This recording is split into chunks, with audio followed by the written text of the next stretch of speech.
Et tout de suite, c'est l'info éco avec Lynn Rifaille. Bonjour Lynn. Bonjour Pauline.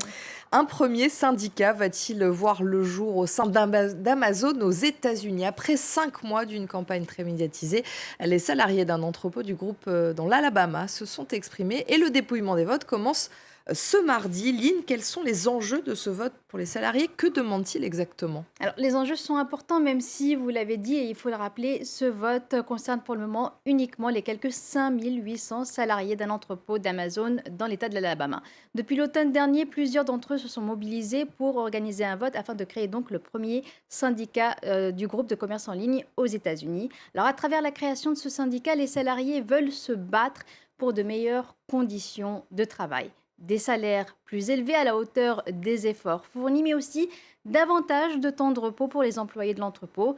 Ils évoquent des journées de travail de 10 heures avec 2 pauses de 30 minutes seulement. Ils demandent aussi à être traités, je cite, avec respect et dignité face à la pression et à la surveillance de leur hiérarchie. Ils espèrent que la création d'un syndicat leur permettra de faire entendre leur voix et de mener des négociations collectives afin d'obtenir de meilleures conditions de travail et une meilleure protection de l'emploi. Alors, on peut dire aussi que pour Amazon, évidemment, l'enjeu est de taille. La direction s'est mobilisée contre la création de ce premier syndicat qui pourrait donner des idées à d'autres salariés du groupe dans le pays, ce qui mettrait dans l'embarras Amazon, évidemment. Oui, l'enjeu est important pour Amazon car rappelons-le, c'est aussi le deuxième plus important employeur aux États-Unis après l'entreprise de grande distribution Walmart. Le groupe a près de 800 000 salariés à travers le pays et il a embauché à tour de bras l'an dernier avec l'explosion de la demande durant la pandémie de Covid-19. Alors, ce que craint Amazon, c'est que d'autres entrepôts dans le pays suivent l'exemple des salariés de l'Alabama en organisant un vote pour la création d'un syndicat, d'où une campagne de communication acharnée aussi bien sur les réseaux sociaux qu'au sein de l'entrepôt. Selon certains salariés, Amazon a organisé des réunions d'information obligatoires pour expliquer pourquoi la création d'un syndicat n'est pas une bonne idée, en soulignant par exemple le coût élevé d'adhésion à un syndicat. Le groupe a aussi insisté sur les rémunérations actuelles élevées selon lui au sein du groupe, au moins 15 $ par heure, soit plus du double du salaire minimum dans l'État de l'Alabama. Et puis il a aussi rappelé les avantages sociaux des salariés qui ont une assurance santé par exemple.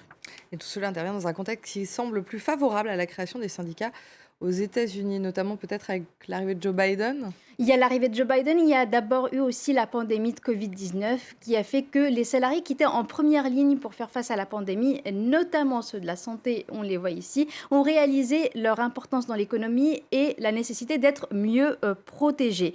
Il y a donc d'abord eu davantage de syndicalisation, donc davantage de soignants et d'enseignants qui ont rejoint des syndicats. Et puis il y a aussi eu tous les salariés du secteur de la distribution qui ont ressenti que leurs employeurs ne faisaient pas assez pour les protéger. Alors, ça a été notamment le cas chez Amazon aussi.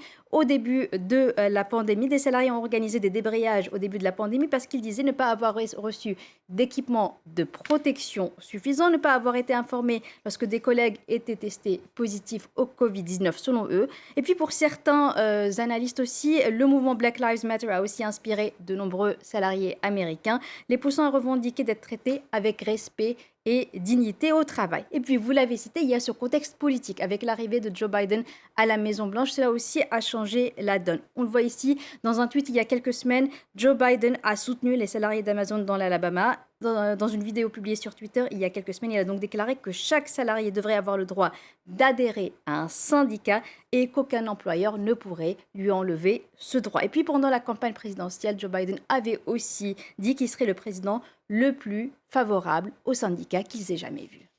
Et avant de se quitter, on va faire un petit point sur les marchés financiers. Quelle est la tendance ce matin Alors ce matin en en Asie, Asie? la tendance d'abord est à la hausse après l'annonce de la réouverture du canal de Suez, attendue par les investisseurs, canal qui était bloqué depuis près d'une semaine par un porte-conteneurs géant. À noter toutefois la quasi-stabilité, vous le voyez, à la bourse de Tokyo, où l'action de la Banque Nomura poursuit sa baisse ce matin, une baisse de près de 1% après une chute de plus de 16% hier, car la banque avait averti sur d'importantes pertes à venir. Alors le secteur bancaire, il avait aussi connu d'importantes chutes, des turbulences importantes à la bourse de New York hier soir. Ce qui inquiète les investisseurs, c'est la vente massive d'actions détenues par un fonds d'investissement, Archegos Capital Management. Mais malgré cela, vous le voyez, Wall Street a terminé la séance en ordre dispersé. L'optimisme sur l'économie a compensé les déclins du secteur bancaire. Merci beaucoup Lynn, c'était l'info éco.